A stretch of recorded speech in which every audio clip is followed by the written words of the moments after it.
Hello, guys. My name's Jill. I'm a widow who was unlucky enough to lose the love of her life at a very young age. My husband was truly my soulmate and my best friend. After he passed from a sudden illness, I heavily relied on my family for emotional support. My mom and dad were of great help, but my brother Kurt wasn't. Kurt was more interested in the fact that I had inherited $1 million estate from my husband. He was a rich man and left me with a lot of money. I also worked from home and got a decent salary. All in all, I was pretty well off, but that didn't matter to me. I would trade it all to get my husband back. Somehow, my brother wasn't interested in my feelings at all. Kurt had a stepdaughter, Nina, from his wife, Betty. They married 2 years ago, and Betty had been living with them. Kurt and Betty used to pester me to take over some of Nina's responsibilities. They said, "Jill, your husband did leave you with a lot of money. Any ideas on what you want to do with it?" "I am least interested in thinking about the money or estate, Betty. For now, I'm trying hard to recover from my husband's death." "Yeah, I understand that, but it sure is a lot of money. You don't even have kids.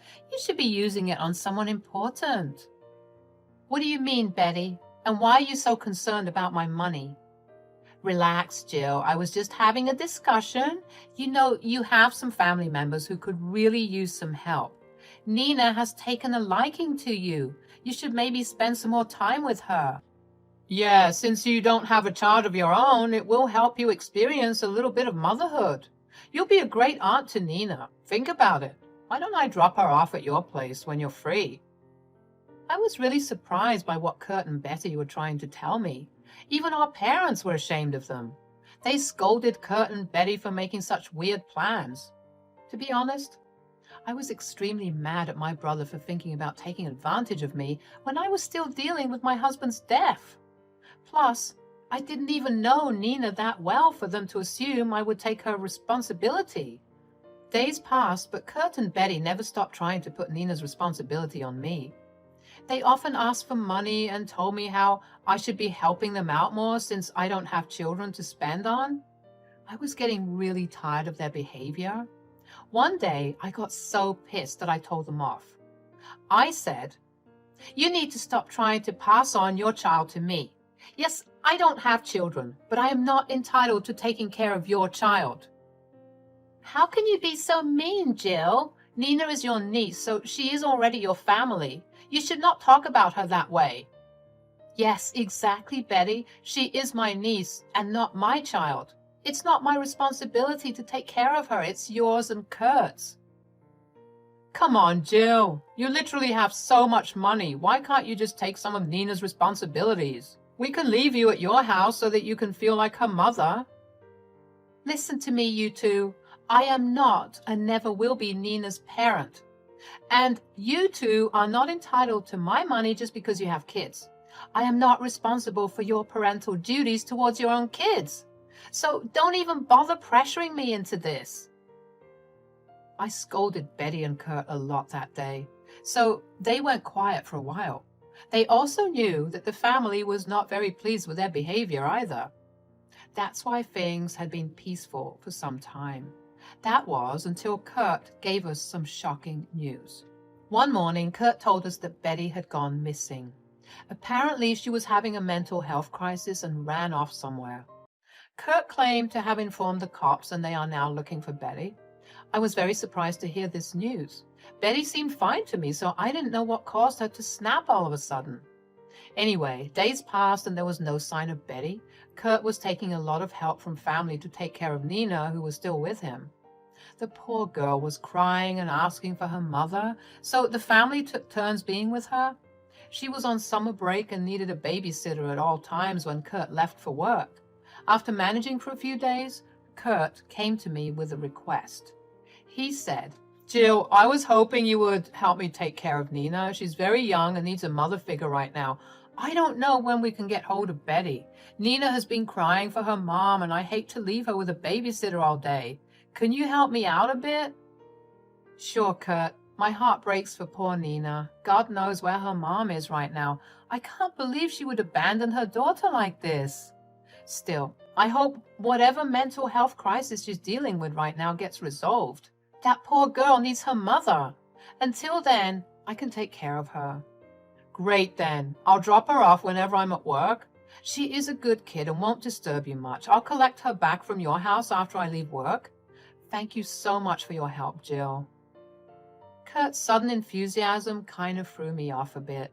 He suspiciously didn't look like someone whose wife was missing and had left a small child. Nina had been a little distressed, but looked fine to me as well. Still, I could see that she was struggling with something, so I decided to help my brother out. No matter what beef I had with Betty, it shouldn't stop me from looking after a small child. Nina started to be around me a lot from then. Kurt dropped her off every day while he was on his way to work. Then he used to pick her up when he was off work. I actually gave him a copy of my house keys to make things easier. Thankfully, Nina settled in with me quite well. She loved being around me and was looking a lot better now. She looked a little weary at times, but it never lasted long. My house was feeling a bit full with her presence. I was fine paying for her meals and toys since I didn't want to put pressure on Kurt. However, I never expected Kurt to turn this into something permanent. One day, he said, "Hey, Jill, I was hoping we could talk about something. So, I see that Nina's really happy with you.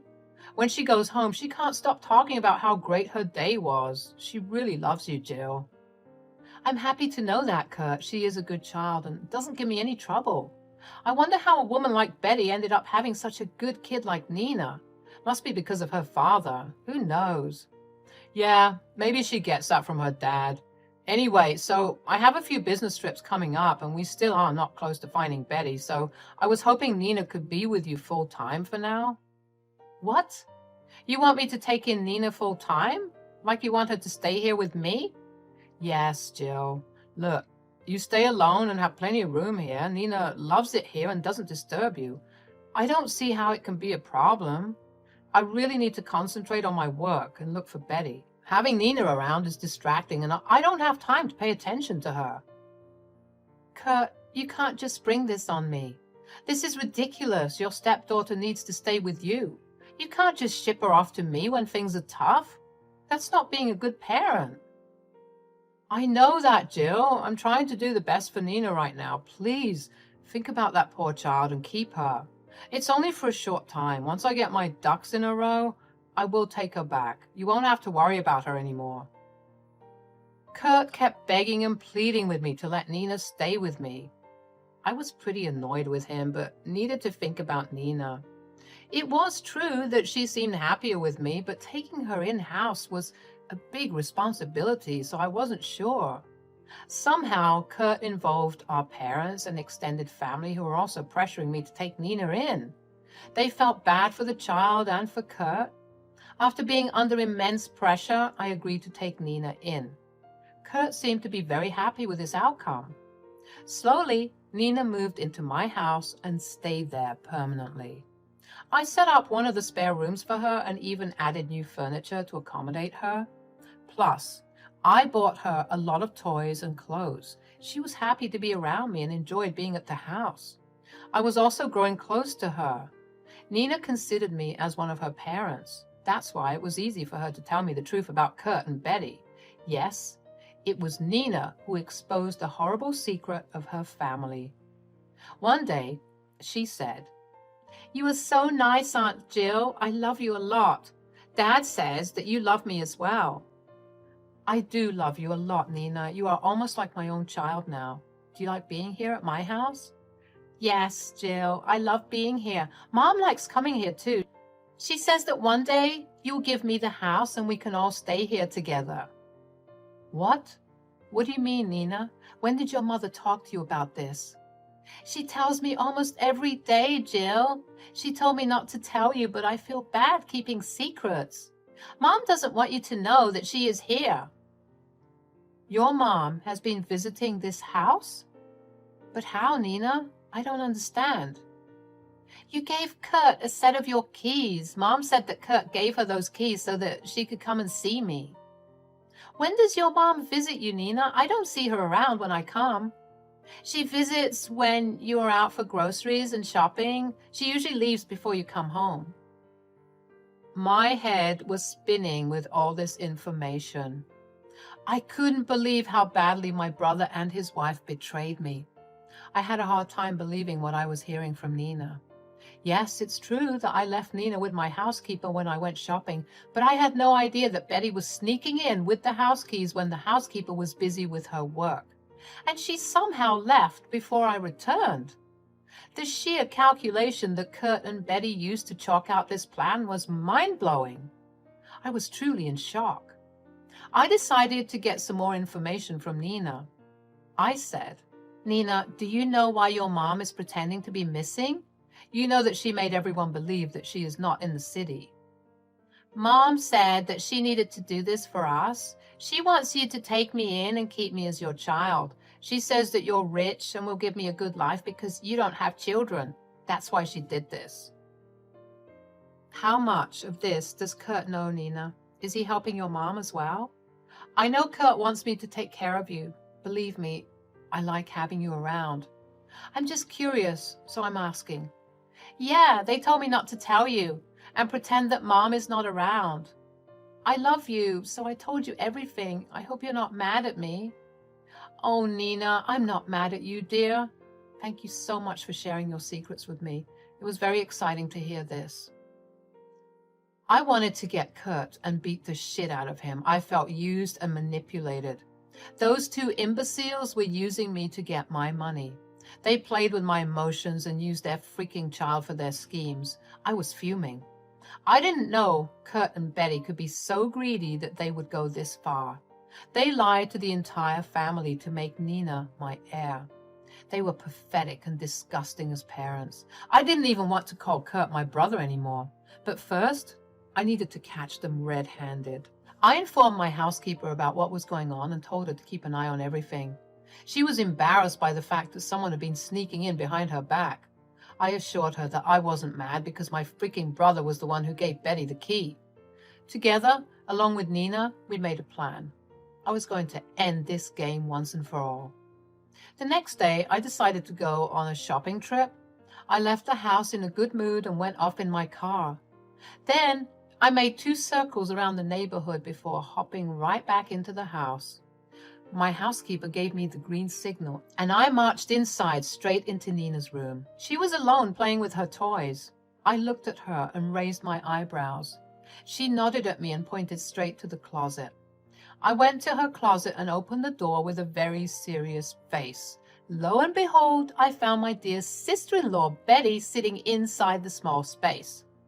As soon as she saw me, she turned as white as a ghost. I dragged her out and said, "So, are you going to tell me what you were doing in my house and hiding in my closet?" I was just visiting my daughter." Well, who exactly gave you permission to enter my house? I don't remember ever giving you a set of my house keys. And weren't you supposed to be missing?" "I got it from Kurt. I was missing Nina. I just came back today. I was desperate to see my daughter, so I came here without your permission." "Ah, so you suddenly came back today. Pray tell me why Nina has been telling me that you visited her every time I left the house. Do you have a good answer to that?" "She's a child and doesn't know what she's saying. You shouldn't believe her words." "She is a child. That's why she told me the truth. You tried to recruit your child in your evil plans of enjoying my money. You should be ashamed of yourself, Betty. You should have thought twice before trespassing into my house. You know that I can get you arrested, right?" Betty looked really frightened and started to sweat. It didn't occur to her that she literally came to my house illegally, and I was well within my rights to get her arrested. She was really nervous when she comprehended the situation. She knew that she was stuck. I told the housekeeper to take Nina to my room so that Betty couldn't use her as a blackmail tool. She was stuck with me for good. She said, "Jill, there's no need to get the police involved. I swear I just returned today. I just wanted to see Nina, so I begged Kurt for the keys." "Is that so, Betty? Then why is Kurt saying that he still hasn't heard from you? Stop trying to twist the story, Betty. I know well enough that you and Kurt made up this plan to manipulate me. Your daughter has told me everything." "Jill, you have to understand, I only had her best interest in mind. I was a poor and desperate mother who wanted her daughter to have a good life. Is that why you've been telling Nina about you all living in my house? Your daughter's a good kid, Betty. She knows that what you did was wrong. So she told me everything. You thought you could take advantage of me by using your child. Well, you are wrong. Now, I will show you what happens to people who mess with me. As soon as I said this, I could already hear the sirens in the distance. Yes, I called the cops on Betty the moment I walked in through my door. She entered my house without my permission. I was going to teach her a nice lesson. She tried to run, but I caught her and kept her in place. The cops came and took my statement. Then they arrested her. I also graciously informed them about the whole situation, which absolutely shocked them. Needless to say, they contacted CPS to have them look into the case. Since her mom was now in jail, Nina's dad would get full custody of her now. As for my brother, karma was knocking at his door too. After the cops took Betty away, I went straight to my parents. From there, we called Kurt and told him to come over. By the time he arrived, he already knew that his grand plan had been discovered. He looked embarrassed and refused to meet our eyes. I said, "Do you have anything to say for yourself, Kurt? Don't bother lying, because we are way past that now. I know the truth just as well as you do." "I'm sorry, Jill. I really did what was best for Nina. I knew that you had the means to give her a luxurious life. You are alone and don't have children, so we thought having Nina around would be good for you too." "That is bullshit, Kurt. You did this all for yourselves. Nina would be the happiest around her parents. Instead of working hard and providing for Nina, you decided to dump her on me instead. You didn't care if I was alone. You only cared about who my heir would be. So you used that poor child to trap me." "Jill, please believe me. I don't care what you wanted, Kurt. The truth is that you lied to me and played with my feelings. I helped you out all the time, and this is how you treat me. From today, you are on your own. Nina is going to her father anyway. After this day, I don't have a brother, and don't even think about asking me for money again. I won't help you, even if you are dying." Kurt didn't expect me to be so hard on him. He looked shocked and immediately started to apologize and beg for forgiveness. He even tried to recruit our parents to speak for him. Instead, my parents jumped on him and berated him for being a lying and scheming witch. They also told him that they felt betrayed and wanted nothing to do with him anymore. And they promised to tell everyone what a horrible person he and Betty were. My parents were always high on morals and ethics, so my brother's greedy schemes and manipulations really set them off. They were also offended on my behalf and wanted to teach the couple a nice lesson. After they screamed at him for an hour, they ungraciously kicked him out. Kurt did show up at my door to beg me for forgiveness. My police case had indeed landed them in a lot of trouble. CPS is looking into the case, and it looks like Betty will lose custody of Nina to her ex-husband. Kurt apparently doesn't have any savings to get Betty out of jail. Her husband was already on his way to get Nina while she stayed with me for the time being.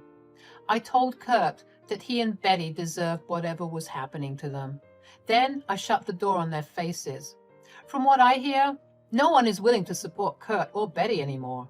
They are alone with a nice lawsuit hanging on their head. Nina has been picked up by her father, who thanked me for taking such good care of her. I still talk to the little girl at times, but mostly my life is back to where it was.